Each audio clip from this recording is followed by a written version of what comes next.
Party Jharkhand Mukti Morcha चुनाव लड़ रहे हैं, उनको जनता पर विश्वास कम और मशल और मनी पर विश्वास ज़्यादा हो गया। तो इसी विश्वास के साथ वो लोग इस चुनाव में आए हैं और हम आग्रह करते हैं कि इन चीज़ों पर आदरणीय जो खासकर चुनाव आयोग को ध्यान रखना चाहिए। मेरे पार्टी के कार्यकर्ता, भारतीय जनता पार्टी के कार्यकर्ताओं को इस पर ध्यान रखना चाहिए, क्योंकि वो मतदाताओं पर अब उनका विश्वास रहा नहीं और जो परिस्थितियाँ बनी हैं उनके पास चुनाव लड़ने के लिए कोई विषय नहीं है कि चुनाव क्यों आपको लड़ाया जाए, क्यों आप जीतें, ये उनके लिए नहीं। चूँकि 10 साल तक, लगभग 50 साल तक कांग्रेस ने इस क्षेत्र पे शासन किया है या प्रतिनिधित्व दिया है, तो ये होना चाहिए कि 50 साल में आपने वेरमो खुसरो या ग्रामीण क्षेत्रों के लिए क्या किया है, ये तो उल्लेख करना चाहिए, जैसे मेरे प्रतिनिधि कर रहे हैं।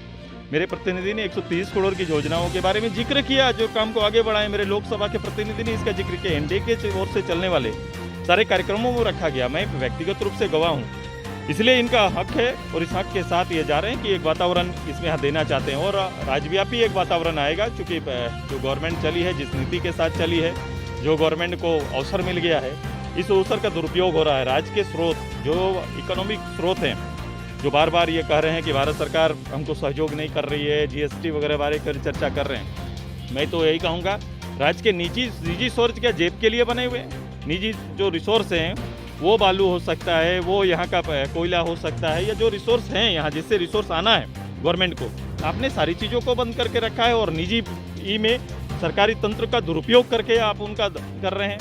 तो ये जो व्यवस्था अराजकता बनी हुई है, ये कहीं ना कहीं शासन व्यवस्था को भी कमज़ोर कर रहे हैं। जहाँ के एक पोस्टिंग जो भी हो रहा है आप देख रहे होंगे, ये 6 महीना से इसको इन्होंने धंधा बना दिया। पोस्टिंग आगे होता था कि काम पूरा करने पर लोगों की पोस्टिंग होती थी, प्रमोशन होती थी, इसको भी आपने दूसरे ढंग से इसमें पेश करने का काम किया। जब टूटती है आस, जब थकती है सांस, जब रूठते हैं अपने, मुंह मोड़ता है जमाना, जब अंगड़ाई लेता है संकल्प, फिर बनती है कहानी, बनते हैं अनमिट निशान। देखिए मेरे साथ संघर्ष की दास्तान।